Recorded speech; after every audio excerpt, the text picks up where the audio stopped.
evaluation leading into that conversation, just to keep this in front of us as a board. The MDE Office of Teaching and Leading, they launched an educator shortage survey in August of 24, and they closed that survey in November of 24. So some of their findings, that 100% of the school districts, of the traditional school districts, participated and completed this survey as well. Teacher shortages in our state for the current school year, 2,964 teacher shortages this year. K through 12 licensed educator vacancies, which are library, media, counselor, and speech language, 228. Our administrator vacancies statewide, 98. And then our support team, our support staff vacancies, which include our teacher assistants, our nurses, our bus drivers, our custodians, all of that class of team member, 1,870 vacancies statewide. That's in this current school year. One of the statistics that they noted from a national standpoint is that the prediction is 1 in 5 teachers will not return to the classroom in this next year. That's 20%.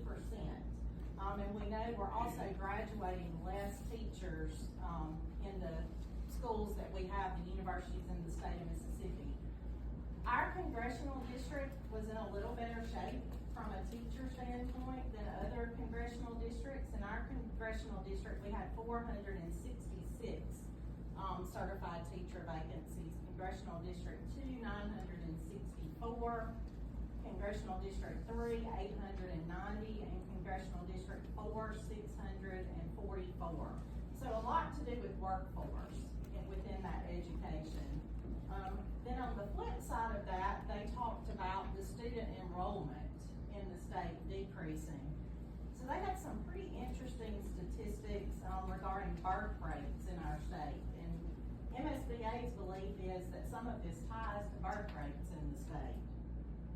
In 2006, we had 46,046 births, and our decline down to 2023 of 34,354. And I think Joe's going to talk about the decline in our student enrollment in our school district specifically. So just to leave us as a board with these key questions that we discussed. Do we have the right number and size of schools in our district? How should we adjust hiring plans? How will funding change with fewer students? Which programs remain sustainable? How should we revise the district's strategic plan? How do we maintain educational quality with fewer students? And how can we attract or retain young families? Okay, this goes right back to what we're in the middle of. We're down 400 or 500 students. 477. All right, that's $3 million. I won't speak loud. That's $3 million in funding that we're down, with our payroll being at 37%. Is that right? Okay, we're asking before budget time for anything.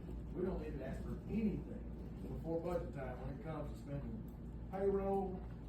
Anything extra expense does not need to be done before this budget time, because we're already upside down. From a business standpoint, the sales being down, you gotta cut something, okay? And we're giving. Every meeting, we're giving. This has gotta stop. If not, our district's going broke. Period. And that's facts. She's got it. I met with her today. I think Joe's got some information preparing us, and those are some of the numbers that she has as well. But I mean, as a board, I go back and ask that question too, and she's gonna talk about how much we've had cut, student-wise, those dollars, health insurance. So she's got several things she's gonna point out, and then I think that's gonna prepare us for that budget session. Okay, so I am starting the budget process for the 25-26 school year. And like Mr. Bollinger stated, we are down from 2019 school year to the beginning of this school year. We're down 477 students across the district. That in 1 year? 2019 to today. The MSFF, which is the Mississippi School Funding Formula, gives us a base student cost per student. So I took an average of the base student cost from 2019 to current, and if I did the multiplication for 477 students, that left $2,953,657. Our health insurance is expected to go up January of 6%. It has gone up the last 4 years at least 5 to 6%. So that's gonna be an equivalent cost to the district of $90,168. Our retirement's going up from 17.9% to 18.4%. And over the, again, I'm going from 2019 to current. Our federal revenue that we receive from federal funds has only increased 10% since 2019. And then our special education funds have only increased 2%. That's the amount of funding that we receive from the federal and state, our federal and IDEA. Our property and liability insurance has increased right at 225%. Our statement property values has increased, however, $45 million over, again, 2019 to current. And one thing I was asked to touch on is regarding ad valorem. The district does not ask the levying authorities for a millage rate. The only thing the district does is present the ad valorem based on dollars. We do not set the amount of mills that is levied. But here's my largest challenge that I'm having right now. As you know, the legislators have dismissed, and we don't have a budget, so there is nothing that I can tell you what our revenue is gonna be for the 2025-2026 school year. And that's a large challenge that I'm facing day to day.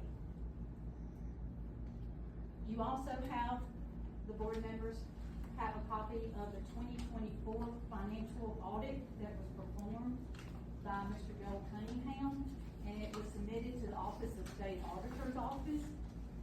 It is on the State Auditor's website. We're glad for anybody to look at any time. All of our years are on there. Since I have been here since 2012, we've had clean audits. There have been no findings. So, are there any questions from the board? Well, I do have one question on the number of teacher units. If our, enrollment has decreased by 477 employees, how have our units compared there? They have, We have decreased by 477 students since 2019. How have our teacher units compared? we've lost one teacher unit. So we We are at- maintain the same number of team members or staff members. If we're gonna give anybody a raise, in my opinion, we need to figure out how to put these jobs together.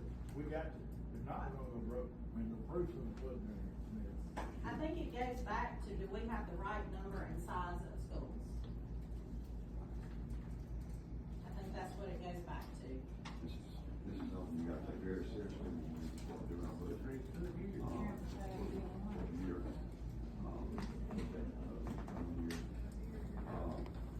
Which carries us to number 8, approval. I judge you, appreciate, thank y'all. Yeah, thank you. Thank y'all very much for that. Approval set the date and time for a special meeting with June the 5th at 6 o'clock to work on the governor's. 500, 600 students, 400 whatever students. How am I supposed to make a decision on how to vote when I have, if I get one more letter sent in, I get put on some kind of action plan, or the board does, but therefore, we're looking at our budget, we don't know what it is. So, if I vote no, I get a letter, we get put on probation. If I vote yes, they leave me alone, but we go broke. Sorry, could you say that again? But it's the truth. Just keep preaching, folks. So I don't call Winter Rock a hard place. I'm trying to take care of the money, But I mean, I would love for you people to be happy too, okay? That's all. So it's, what do you want me to do? I mean, well, I'll tell you what I'm going to do. This is what I'm going to do. I'm gonna vote for what's best for these teachers and these students, and y'all do what y'all got to do. Thank you.